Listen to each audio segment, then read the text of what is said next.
নিচ্ছি হাদির জন্য পুরা দেশে দোয়া হবে, পুরা দেশে দোয়া হবে জুমার পরে।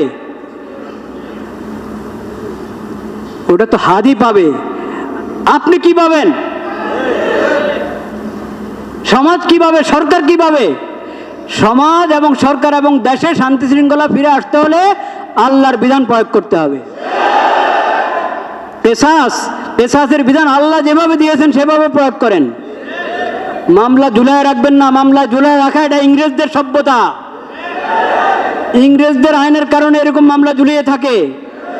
ইসলামী পদ্ধতিতে আসেন, কোনো মামলা ঝুলে থাকবে না।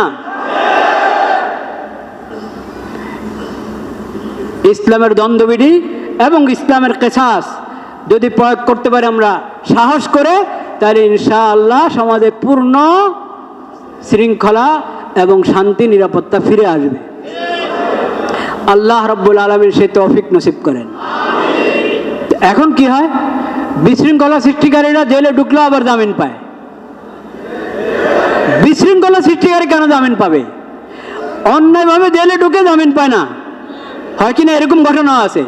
কিন্তু বহুত বড় অপরাধী পাপাচারী জেলে ঢুকে জামিন পেয়ে যায়, জামিন পেয়ে বেরো বিদেশে চলে যায়, হত্যা করে বিদেশে চলে যায়। হত্যাকারীদের মুজিবুর রহমান, শেখ মুজিবুর রহমানের হত্যাকারীকে যদি বাহির থেকে আনা যায়,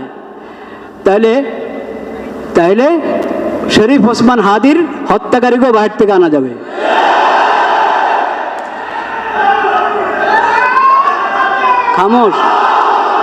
খামোশ থাকি।